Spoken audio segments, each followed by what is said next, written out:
Hello my dear students, welcome back to the another virtual class of ISC class 11 political science.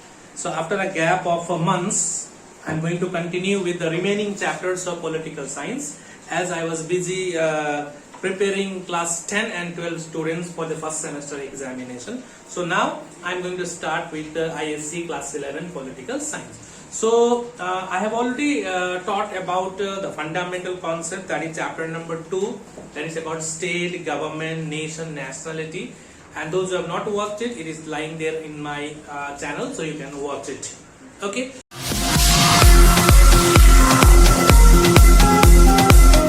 Our main topic is the origin of the state, that is mentioned in chapter number 3, origin of the state. Okay. So in this chapter we'll try to understand and we'll learn about the different theories propounded in order to understand the origin of the state. How did the state come into existence? Okay, was there a state from the very beginning, or what were the reasons which prompted the people to come under one platform, that by creating state? So the first theory, so altogether four theories are there. Divine origin theory is there, social contract theory is there. When I was in college at that time, I even studied about force theory. Then evolutionary theory is also there. So first of all, we'll start with the first theory, that is divine origin theory.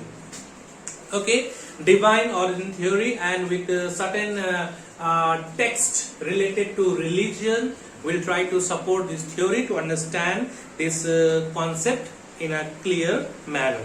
Okay, so divine origin theory of the state. What is the meaning of divine? Divine means godly or related to God. Okay, so this word divine is or can be used as an adjective, like Mohan has a divine power. Okay, that means some sort of relation with God. Okay, so according to this divine origin theory, it is being advocated that God created the state. God is the creation of the state, and He appointed a king. God Himself appointed the king to rule over that state. Okay, so it is mentioned over here is that this advocates that the state is a creation of God. That means, according to this divine origin theory, state was created by God. Okay, and king rules on the command of the God. That means king is a representative of God on earth. Okay, king's orders are the command of God. So you are to follow the orders or the command of the king, because those orders are not the orders of the king but the orders of the God through the king. Okay, so this theory talks about the state being created by God, and in order to rule over the state, king was appointed directly by God. Okay, so the commands of the king were the orders of God, so you cannot disobey the orders of the king. Okay, so now number 2, king was not accountable to the people. Like in democracy we see, that the rulers are accountable to the people, but according to this theory, king, as he was appointed by God, so king was accountable to God, not to the people. So only one way traffic. That means the people has to follow. Okay, people only had to follow the orders of the king, but king was not accountable to the God, but people cannot disobey God's order. Okay, so command of the king have to be obeyed as dictates of God. As I told you, it was to be taken as the orders given by God, dictates by God, not by the king himself. So according to this divine origin theory, the state was created by God and king was sent or appointed by God to rule. Orders of the king were not his orders, but it was the dictates of God. So people living in state, they did not have any disobedience. They had to obey the orders of the king. Okay, so whoever disobedience to law, okay, disobedience to law constitute, he commits not only crime but also a sin. That means if you disobey, you are not only committing a crime but you are committing a sin. Crime, sin. Okay, if you disobey any of the orders of the God, that means you are not only committing a crime but you are committing a sin. So definitely you will be punished by God. So that was the time, that was the theory. Whether it is true or not, we cannot at all prove it. But at least it was the beginning of the theory of the origin of the state. Let us take it for some time. Let us understand that God has created this state. Okay, like we believe, no, who is the creator of the universe? God is the creator of the universe. So the same way, who is the creator of the state? God. Okay, for some time let us go with this theory. Okay, now those who advocated the divine origin theory, did they have any substantial evidences or proof to make the people understand that this theory is really a divinely theory, godly theory, okay, accepted by these advocates? But no, they simply believed in some of the religious texts what was mentioned, and accordingly they started advocating this theory, that is the origin of the state. Okay, so the main advocates of the theory of origin of the state, let us go through it one by one. According to the Jews, okay, the belief of the Jews, you know that Jews are the one who believe in God Jehovah. Okay, so according to them, according to their religion, according to their scriptures, what is mentioned in the Old Testament, there are two testaments. Okay, let me tell you, there are two testaments, Old Testament and the New Testament. The Old Testament records about the birth and life of Jesus Christ. As you know that Jesus Christ was a Jew. He was born in a Jewish family. Okay, but don't get confused, sir, but he was a Christian, my dear. His teachings came to be known as Christianity. Whatever he taught, that came to be known as Christianity. So in the Old Testament, life of birth and life of Jesus Christ is mentioned in the Old Testament. So in the Old Testament, it records that God appoints the king to the throne. It is mentioned in the Old Testament that God appoints the king to the throne, and he alone has the power to remove him. That means God only has the power to remove the king appointed by him. Okay, so king is responsible to God, not to the people. According to Jews, my dear, according to Jews mentioned in the Old Testament, king is responsible to God, not to the people. Okay, and it is the duty of the people to obey the king's command. So it is mentioned there in the Jews Old Testament.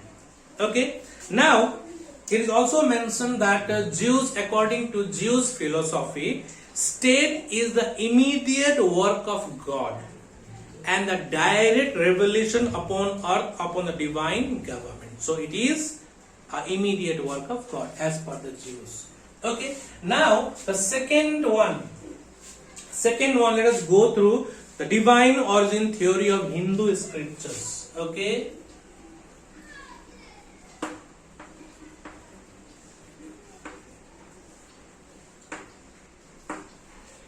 according to Hindu scriptures, right, in ancient India, state was considered to be a divine institution and rule of the king was held to be divinely system. Rule of the king was held to be a divinely system.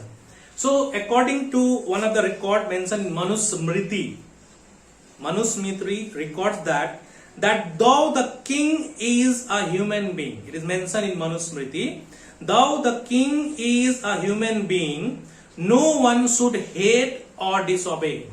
It is mentioned in Manusmriti that though king is a human being, no one should hate or disobey him because he is God in human form. That means king is in human form, he cannot be disobeyed. Okay, nobody can hate him. Okay, why? Because he is God in human form. Okay, there was a lot of problem during those time. People were very much confused, sick of anarchy, troubles and all. That is why God created a king to protect them. Lot of chaos, confusion, lot of sins were committed. That is why God had sent the representative on earth in the form of king. Okay, like several Hindu scriptures describe king as the incarnation of God Vishnu. Like we have heard about in Ramayana, Mahabharata, so many mythological serials are there. There also we studied, incarnation of Lord Vishnu. Okay, in Indian mythology, even heaven is regarded as the kingdom of God Indra. So this all advocates the theory about divine, that means related to God. Okay, as per Hindu scriptures. Now as per Greeks and Romans, number 3, as per Greeks and Romans, let us go through the theory according to Greeks and Romans. It is mentioned that in ancient time, Greeks and Romans also held the theory of divine origin. Several of their philosophers advocated the view that the state was both natural and divine. God rules the state indirectly. God rules the state indirectly through his agent. So Plutarch, he has written, state could not be formed without belief in God. So they believe that state could not have come into existence without the belief in God. Okay, so according to Greeks. Now number 4, one more is there, number 4, according to Christianity. According to Christianity,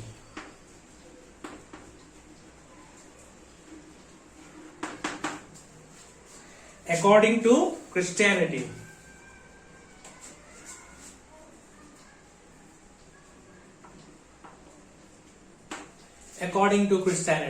so what according to Christianity is about divine origin theory. So you know that it has been known to everyone, those who believe in Christianity, they believe that earlier, that means we can say original man, earlier we can say that man, that is Adam and Eve, lived in heaven. But as one day they committed a sin, they were vanished from heaven, they were thrown out of heaven. So what was done? God created King Sid to rule the earth and appointed a king. They used to live in heaven. They committed a sin, that is why they were vanished from the heaven, and God created, that means kingship was created and king was appointed to rule over that. So these are some of the theories advocated in favor of a divine origin theory. So now regarding its validity, whether this is acceptable today or not, we need to understand it. Okay, let us now critically evaluate this divine origin theory. Okay, so now one by one we'll try to evaluate, we'll give different opinions about this concept been advocated by several scholars. Okay, now critical evaluation. Okay,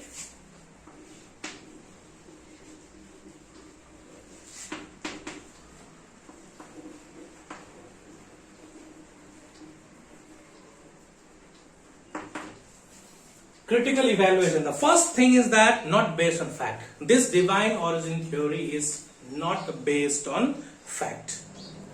Okay, there is not based on fact means no king, that means no king can give proof of it.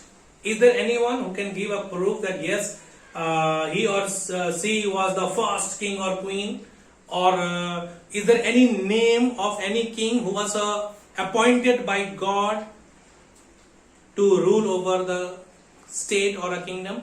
There is no proof. So let us be logical, let us be practical. So there is no such proofs, there is no such facts.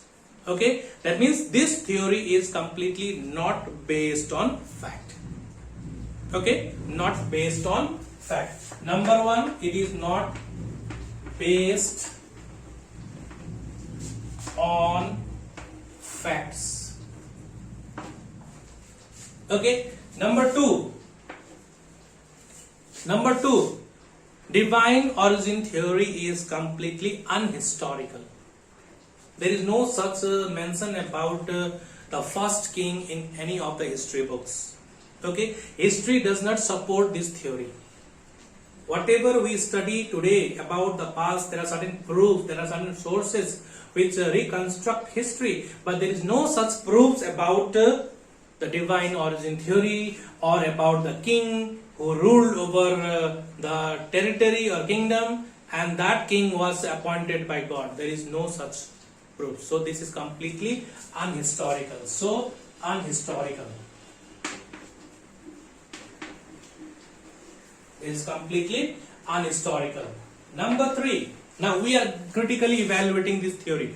After going through the theory, we are now trying to evaluate this theory one by one. Okay. Number three. It fails to stand the test of morality.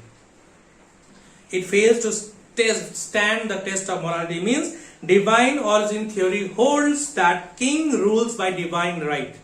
He is responsible to God. He acts for God on earth. So morality wise also this is not acceptable because you are ruling the people. So you should be accountable to the people. What are their needs? What are the aspirations must be addressed. But there is no such. This was a one-way rule advocated by divine origin theory.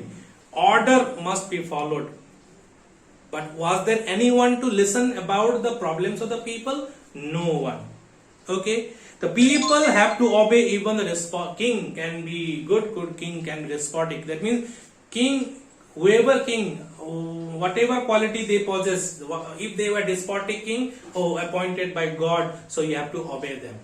Okay, so this is again the principle of morality which holds that people should neither practice nor tolerate injustice. So it is injustice. That means God appointed the king. Whatever character the king has must be obeyed by the people. So that is unacceptable. It is injustice. Okay, so it failed to stand the test of morality. Now next one is it explains only kingship. So it is this theory is only explaining about kingship. Okay, but in ancient times also democracy was practiced in different forms. Local self-rule was there, panchayat system of ancient India was there. So this theory is only talking about kingship. This theory is that means there is no theory about democracy according to divine origin theory. Okay, so fail. Next one, this theory is completely against democracy. So this is against democracy. So you know that certain rights are provided in democracy, but here according to divine origin theory, so there is no such mention about people's rights.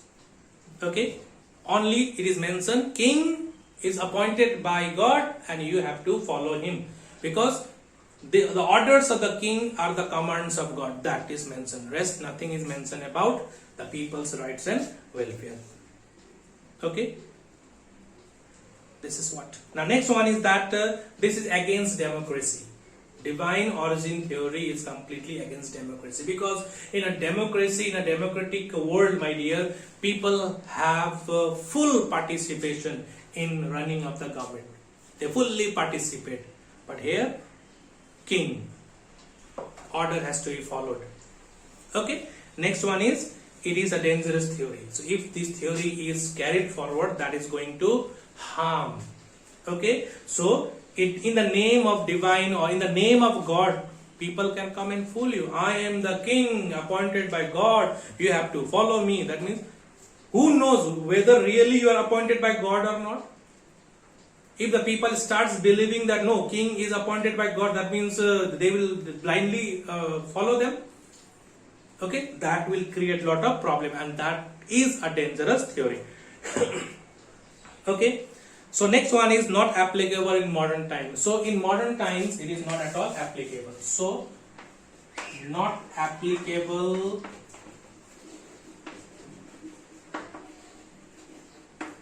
in modern times. Modern times. Not applicable in modern times. Okay, and the last one we can say that atheists do not accept this theory. Those who believe in God, they will follow it. Yes, God is there, king is appointed by God. So those who are religious minded, those who believe in religion, those who believe in God, definitely will follow this theory. But those, what about the atheists? Those who don't believe in religion and God, definitely they are not going to follow this divine origin theory. Okay, children. So this is all about the divine origin theory and the critical evaluation. You might be asked about the central idea of a divine origin theory. Very, very simple. Okay, God created the, that means state, and to rule the state, king was appointed. Okay, king was appointed, and let me tell you that divine origin theory is the oldest theory. This is the first oldest theory. Okay, first theory also, oldest theory also, but though we don't accept this theory at present. Okay, so divine origin theory is completed. So what is the meaning of critical evaluation? After studying the concept or ideas about the philosophers, somebody tries to find out what is right, what is wrong. If it is acceptable, then no problem. But when we went through this evaluation, we understood that this theory is completely unbelievable. This theory is completely against democracy. This is completely against the logic and the practicality of human lives. Okay, children. So this is all about divine origin theory. So hope you all have understood it. Okay. So in the next class, we'll discuss about another theory of the origin of the state, that is a theory of social contract. Theory of social contract. Okay. So thank you for watching. We'll meet again in next class. Till then, take care, stay safe. Bye bye.